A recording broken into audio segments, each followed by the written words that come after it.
With that, Genesis chapter 38 is where we are going to be this morning. So over the next 4 weeks, we're going to spend our time looking at the 5 women listed in the genealogy of Jesus.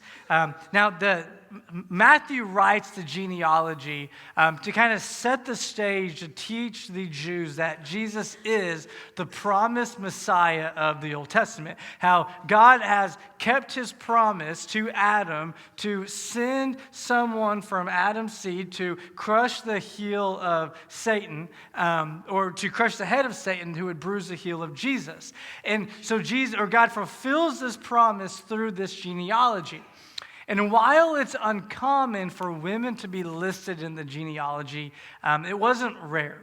And Matthew gives us 5 women that are listed: Tamar, Rahab, Ruth, Bathsheba, and then Mary. And scholars debate and discuss why these women were listed, and most likely it was because each of these women, the first 4, all are married or become pregnant in questionable ways. And Matthew's design is most likely to show us that if we can accept the first 4 women, then we can accept the validity of the fact that Mary Jesus was born by the Virgin Mary. And when we look at these women, and we do a character study over the next couple of weeks, what we're going to recognize is that some of these women come with a lot of baggage. There's a history and a past that they bring with them into the genealogy of Jesus. I'm assuming this past Thanksgiving, as you gathered with family, if your family is like mine, you spend time discussing stories and sharing stories of past events that everyone knows. But you kind of reminisce in the moment. And you say stuff like, remember that one time that so-and-so did something. And you laugh and you have a good time. But then there's another set of people in your family that you don't bring up at all. Right? That no one dares to utter their name. The black sheeps of the family. That maybe it'd be fun to talk about them and to mention them, but you hesitate to because you aren't sure how everyone else is going to respond. Tamar's that black sheep. That we'll mention all these other people. We love to talk about Abraham, and we love to talk about David. We even bring up Ruth and talk about her. But we want to stay away from Tamar and Rahab and Bathsheba. But we notice this morning that Jesus isn't afraid to identify with these people, and he's not afraid to identify with us. And so what I want us to do to kind of think about this is to look at another person who kind of had some baggage, not due to sin, but just struggles in his life. Charles Spurgeon is probably considered, or is considered, the greatest modern preacher of our time. He preached to estimated over 10 million people, preached 3,500 different sermons. And while he is famous for his sermons, he's also famous for the struggles he faced in his life. His wife, Susanna, was bedridden for decades as she struggled with what was most likely endometriosis. Spurgeon also personally struggled with kidney disease and gout. But the most infamous moment in his life was whenever he was preaching a sermon, a man in the back yelled fire, but there was no fire. But the people panicked and they rushed out of the sanctuary together, and there was a massive stampede, injuring many and killing 7. And for the rest of Spurgeon's ministry, every single time he stepped up to the stage, he could vividly remember that moment. And what happens in our culture, in our context today, is we wonder how God can use someone so mightily when it looks like their life is so ruined.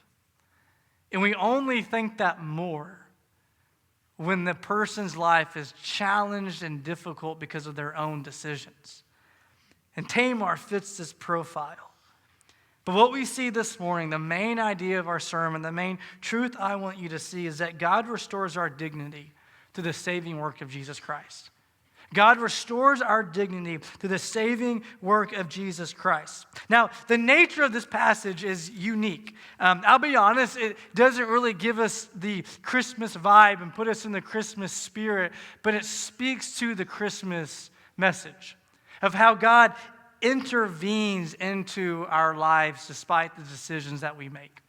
And so what I want to do this morning is rather than give you a set of truths to understand or to apply to your life, I really just want to focus on this main idea and to rest in it a little bit, to dwell in it and allow this truth to become our truth this morning. So 3 aspects of the sermon that I want to look at. Number 1 is the setting. Look at Genesis chapter 38, verses 1 through 5. Moses writes, "It happened at that time that Judah went down from his brothers and turned aside to a certain Adullamite whose name was Hira.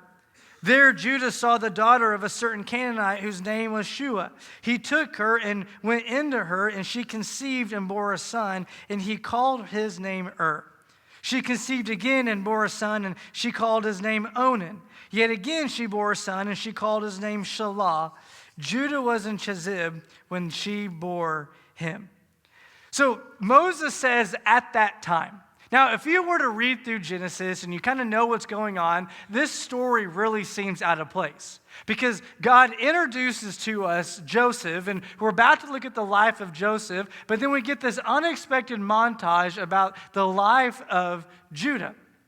But what we notice is it's actually significant to the story because God is going to contrast for us the character of Judah and the character of Joseph. And then when the birth of his 2 sons happened, it's to show us that the child at the bottom is going to raise to the top. But what I want us to look at is the nature of who Judah is to help us understand what's going on in the life of Tamar. And there's 2 issues with Judah I want to highlight. Number 1 is that he marries a Canaanite. All right? The Bible had yet to forbid the marriage of someone of a different race. Now understand, in this context, it's not because God was against interracial marriages, but the culture was that the person you married meant the God you worshiped. That to marry a Canaanite required you to also worship the gods of the Canaanites. And so when God says don't marry them, it's about don't worship their gods. But in this context, God had yet to give that command, but it was expected to avoid them. That marrying a Canaanite was always seen negatively. That's why Abraham and Rebekah both command their kids to marry someone within their family lineage. But see, Judah wasn't a family man. He wasn't concerned about what was expected of him. And so he goes to this city and he finds a Canaanite woman and he marries her. And we shouldn't be surprised by that. Because again, this is taking place at the time that Joseph is sold into slavery. And you go back to Genesis chapter 37 and you look at verse 26 and you notice that it was Judah who came up with the idea to sell his brother into slavery. He doesn't care about family. He's not concerned with doing what is right. He desires to get what he wants when he wants it. And this is the setting that Tamar comes into. See, Tamar becomes a person of hope because she's a person of hurt. And isn't that true for all of us? That we tend to hope for things because we're dissatisfied with what's going on in the moment. In Hebrews chapter 11, verse 1, we've heard this verse before, but the author says, "Now faith is the assurance of things hoped for, the conviction of things not seen." To hope for something in the future, to have a conviction of what you don't see, means you are disappointed and dissatisfied with your present and what you currently see. And what we see in the life of Tamar in our lives is that God's going to usher in disappointment and dissatisfaction to turn our attention away from what's going on right now to what's in front of us. And that's what Christmas is about. That, yes, we look back at the birth of Jesus, but it's in anticipation of what's to come in the future. See, I love everything about Christmas. I love the lights and the trees and the music and the celebrations. I'm the type of guy that in July, when the cold front comes in and makes it 90 degrees instead of 100, like Christmas music is already playing in my office. When we debate and discuss, will we have the trees up in the worship center prior to December 1st so people have to come during Thanksgiving and help set up, I was all for it. Like, I want everything Christmas. But our hope isn't just in the fact that Jesus was born, it's that he died and he rose again. But it's in the birth of Jesus that we see that he's willing to enter into our brokenness. And for us to accept that, we must be honest about our brokenness, about where we come from and what's made us us. I like to think, and I think my wife would agree, that we have a healthy marriage. And I say that because we're able to give each other a really hard time about some stuff. One of those being, in the last couple of months, maybe more than that, we've started to jokingly compare one another to our parents, which is a lot of fun, right? Like, I'm sure no marriage counselor would encourage that behavior. But it's common for us to, maybe one of us does something, and we don't say anything, we just give a look, and I don't know what that look is, but I know when my wife gives it to me, and she knows when I give it to her, that when that look happens, we know we're acting like our parents. Like, for me, one thing I've learned that I do is when I'm driving, if you do something that displeases me, I'm in the car going to vocalize my displeasure with your driving ability, okay? But if I do something that I probably shouldn't have done, I'm going to apologize. You don't ever hear me, but I'm like, I'm really sorry, red car. I don't know why I say that. And my wife will look at me, and I know right away what I've done because my mom does that. And every now and then, my wife will do something, and I'll look at her, and she's like, stop. I know my mom does that. It's okay. And we just like to give each other a hard time. But here's the point. When I proposed to my wife, I did not say to her, hey, I want to marry you because you remind me so much of your parents. Like, that never came out of my mouth. In fact, I'm going to assume if I did say that, the answer would not have been yes. But what I've realized as I've gotten to know my wife is that she's a lot like her parents than both of us thought she was. And the more my wife gets to know me, the more I'm like my parents than she thought I was. And I didn't know that, but we've come to learn who we are as we've been married to one another. And it doesn't matter that we've moved away from our parents and moved away from our hometown and we've made Shawnee our home for the last 15 years. It doesn't matter. That's who we are. Because as far as we want to move away from home, home is always going to be inside of us. And for Tamar, it doesn't matter what's taken place. Her situation, her circumstances are always going to be a part of her. And here's the hope we have is that Jesus isn't afraid of it. He's not afraid to enter into the things that we don't even see ourselves. I know it's conjecture, but one of the things I like to imagine or wonder about is when the omniscient God gained understanding. You ever thought about that?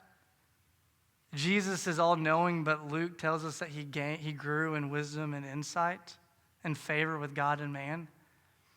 And I wonder at what point little infant baby Jesus looked into the eyes of his teenage mom, who became pregnant in the most improbable and, from an earthly perspective, implausible way. And the fear and the guilt and the shame she may have felt. And Jesus just lays there understanding what she goes through. You know, as parents, we now have a 2-year-old and we're learning what it means to parent, you know, we want to expose our children in an appropriate way to brokenness as life allows it. But do you know what I don't ever want to do? Expose my kids to my brokenness. I want to protect them from that. And here is Mary probably hoping to protect her child from the shame that she may have felt. Yet Jesus understands, and at no point in his infinite wisdom before his birth did he look at the Father and say, I think this is a bad idea. And when Jesus grew older, I'm sure his friends in school made comments and jokes about how his mom was born of a virgin, Jesus just endured it sinlessly because he was never ashamed of where he came from, because he's okay with entering into the brokenness and the shame that we face. And he's also not afraid of the decisions that we make in light of that shame that we face. See, the second part of this is we see the story that takes place, and the story that, quite honestly, we can feel uncomfortable with. And I'll summarize verses 6 through 11 for you. And what happens, is Judah has his 3 sons, and his oldest son, marries Tamar. Well, at some point, we don't know what happens, dies. And after dies, Onan is responsible now for marrying Tamar, or at least giving Tamar children. It was the custom during this time that the oldest son would inherit his father's possessions. And whenever a woman did not have a child before her son died, it was the next of kin, the next son, he was to go into the wife and to give her a child. But Onan, knowing that this child would not be his, and if this child is born, he would get skipped over and all of Judah's possessions would be given to him, does not fulfill his responsibility with Tamar. And God is displeased with his behavior, so he puts him to death. So now there's one son remaining, Shelah. But Judah begins to think Tamar's the problem. Tamar is the reason that both his sons have died. So rather than giving Shelah to Tamar, he says to Tamar, he's not old enough to marry. When he is, I'll give him to you. But he has zero intention of ever fulfilling that responsibility. So look what it says now, Genesis 38, verse 12. In the course of time, the wife of Judah, Shua's daughter, died. When Judah was comforted, he went up to Timnah to his sheep shearers, he and his friend Hira the Adullamite. And when Tamar was told, your father-in-law is going up to Timnah to shear his sheep, she took off her widow's garments and covered herself with a veil, wrapping herself up and sat at the entrance to Enaim, which is on the road to Timnah, for she saw that Shelah was grown up and she had not been given to him in marriage. And when Judah saw her, he thought she was a prostitute, for she had covered her face. And he turned to her at the roadside and said, come, let me come into you. For he did not know that she was his daughter-in-law. And she said, what will you give me that you may come into me? He answered, I will send you a young goat from the flock. And she said, if you give me a pledge until you send it. He said, what pledge shall I give you? She replied, your signet and your cord and your staff that is in your hand. So he gave them to her and went into her, and she conceived by him. Then she arose and went away, and taking off her veil, she put on the garments of her widowhood. When Judah sent the young goat by his friend the Adullamite to take back the pledge from the woman's hand, he did not find her. And he asked the men of the place, where's the woman that was here who was at Enaim at the roadside? And they said, no one has been here. So he returned to Judah and said, I have not found her. Also the men of the place said, no one has been here. And Judah replied, let her keep the things as her own, or we shall be laughed at. You see, I sent this young goat, and you did not find her. About 3 months later, Judah was told, Tamar, your daughter-in-law, has been immoral. Moreover, she is pregnant by immorality. And Judah said, bring her out and let her be burned. And she was being brought out, as she was being brought out, she sent word to her father-in-law, by the man to whom these belong, I am pregnant. And she said, please identify with these, whose these are, the signet and the cord and the staff. Then Judah identified them and said, she is more righteous than I, since I did not give her to my son Shelah, and he did not know her again. So Judah, after he mourns the death of his wife, goes up to shear sheep. Now that seems like a random fact that Moses gives us, but it's important. That sheep shearing was often associated with foolish behavior. That there's 4 men in the Bible who are characterized as sheep shearers. We have Judah, we have Laban, Nabal, and Absalom. 4 men who lived foolish lifestyles. And what would happen is when they went to shear sheep, it was often a party and celebration. There was much eating and much drinking, which led into other immoral behavior. That Tamar was aware of what could happen. So she goes up to see her father-in-law. And when she sees her father-in-law, she dresses as a prostitute, and he gets her pregnant. Now, in the meantime, she asks him for 3 items: a signet, the cords, and the staff. The signet was a ring, and on the ring would be a piece of stone that had an emblem on it. Individuals often had their own unique signet. And what would happen to verify that maybe a document had come from you is that rather than signing it with your signature, you would take that signet, dip it in wax, and then put it on the document. And it would prove to people that that document is from you.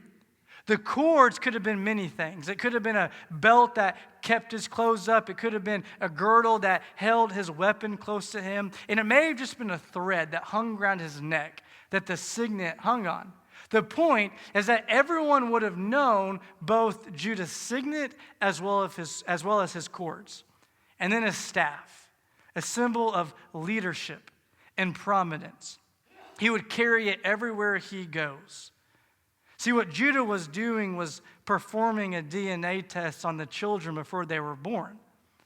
To have those 3 items would prove that Judah was the father. And then we have the interesting ending where Judah says to her, "She is more righteous than I." You know, I want to be clear that Tamar's behavior is sinful. That the way she goes about her business is against God's desire for her life. But we often read this story and we characterize it as incest, but we want to be careful with that. And here's why. That in the Hittite law, the way a levirate marriage worked is that when you ran out of sons to give the daughter-in-law a child, it was then left to the father-in-law to fulfill the responsibility.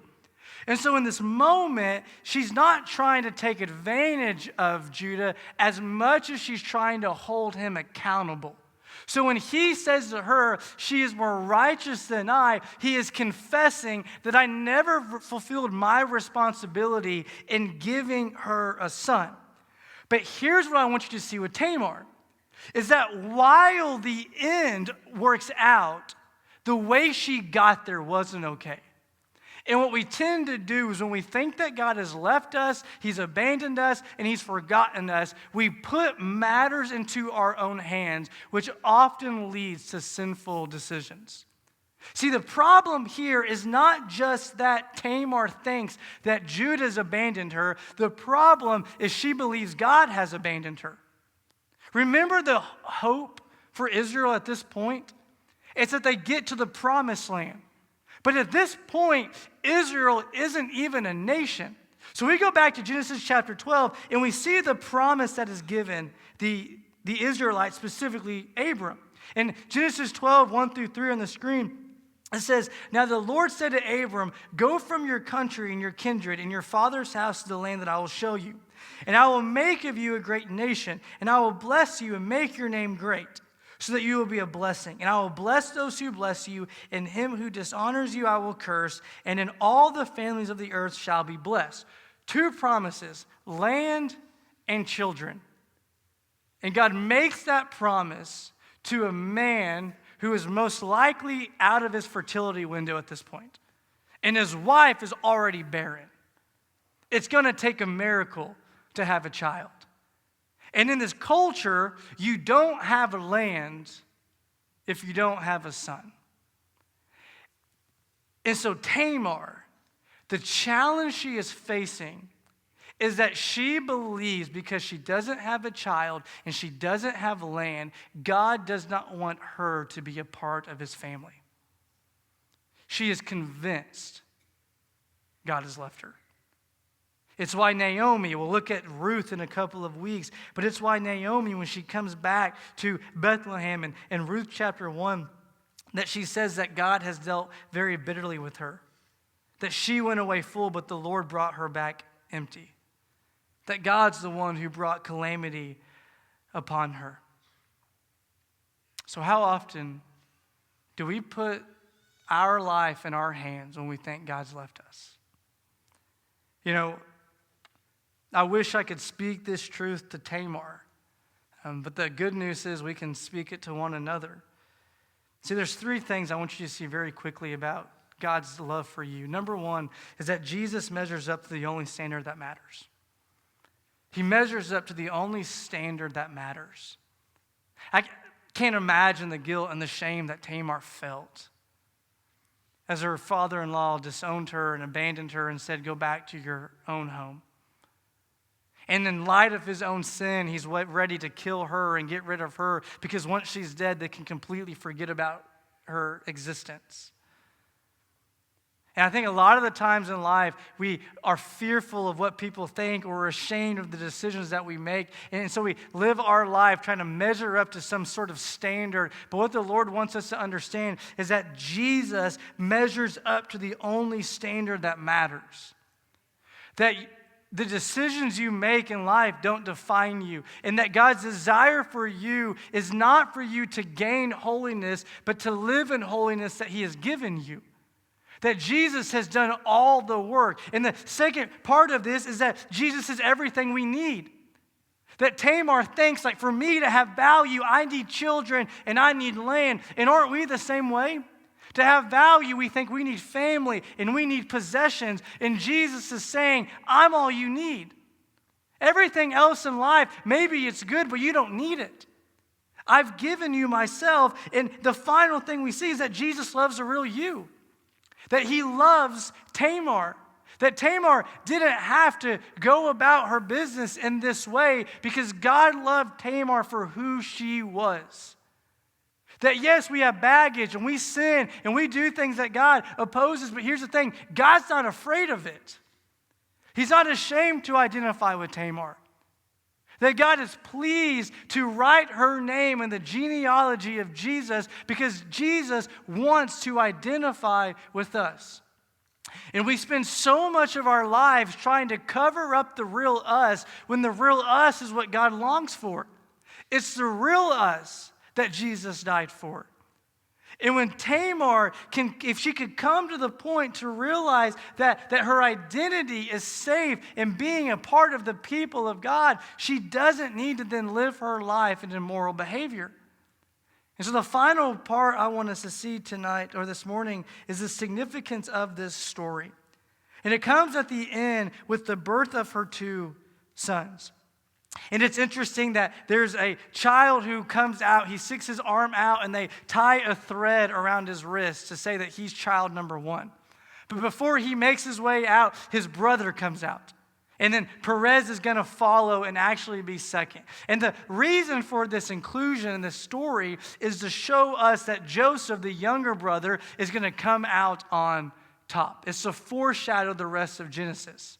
But it also leads to the fact that Jesus is going to identify himself through this birth with Tamar. You know, I'd love to wonder how Tamar sees this whole story play out. You know, I wonder sometimes in heaven, do the saints of heaven, do they look down upon us knowing the end of the story? Or are they also anticipating what comes next? Like was Tamar, if she was truly a believer in the Lord, is Tamar in heaven anticipating Jesus, or is she still trying to figure out how this is all going to work out? And I'd love to go and ask the saints. Oh, so many questions. I'd love to ask Adam and Eve what the garden was like. Or Noah, like what was it like building a big old boat but it never rained before? Or Moses about the 10 plagues. Joshua when he walked around Jericho and blew a trumpet and the walls fell down. David and Goliath. Daniel and the lions. I mean, great stories. But I feel like if I went to them and I could have a conversation, each and every one of them would say, do you not get it? It's not about our stories and how we overcame and what it was like. It's about the Lord receiving honor and glory and being made known. That we get forgotten because it's not about us. That the significance of the story is that we read through the genealogy in Matthew chapter 1, and yes, we see the name of Tamar, but quickly forget when we see the name of Jesus. And isn't that the point of every one of our stories? Sure, we might like to be the hero, We might like to be noticed, but the significance of your story is that people lose sight of you and they see Jesus. And so the Lord's desire for us is to identify with him and let him be made known through us. You know, we aren't written in the genealogy of Jesus. You won't go to Matthew chapter 1 or Luke chapter 2 or 3 and find your name listed in the genealogy. But your name is written in another book, an adoption book called the Lamb's Book of Life. That if you know Jesus Christ, your name is pinned in there, cannot be erased, cannot be taken out, but you are secured forever. And being a part of the family of God where Jesus is the focus and you are just a byproduct, you are in the shadows casting your focus and your attention and light upon Jesus. The application I want to give you this morning is simple: rest in Jesus. Quit trying to find your own significance in your life and make sense of your story and overcome your setting, but allow Jesus to be the fulfillment of everything you long for. Place your hope in Jesus. And the only way you place your hope in Jesus is you find peace in him today. A few months ago, our staff did some training together. And one thing we talked about was the things in life that we hope for. And then in light of that conversation, we began to talk about the things in life that bring us peace and chaos. And the person leading the training made this important statement: that the hope you have in the future is based on the peace you have in the present. And we won't be people who are hopeful for the coming of Jesus until we are peaceful in the fact that he's already come. And we need to be a people who come to him and rest. Not prove ourselves, not justify ourselves, not make sense of ourselves, but rest. We can choose to be like Tamar and make decisions that go against the things of God. Or we can give it to the Lord. Give him our setting, give him our story, and allow him to make it significant by being the focus. And so this morning, we'll go into a time of invitation like we do each week. And what I want to invite you to do is to rest in Jesus.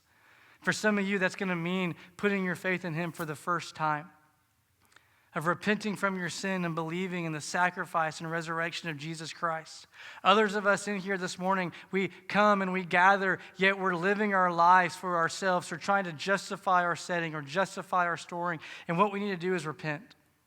And that might look like in a small group, repenting of your sin and confessing it. It may mean coming down front and kneeling before the Lord and confessing your sin. Whatever that looks like, don't hesitate. Lean into the Lord and rest in him and allow him to be the significant aspect of your story. Let's pray. Father,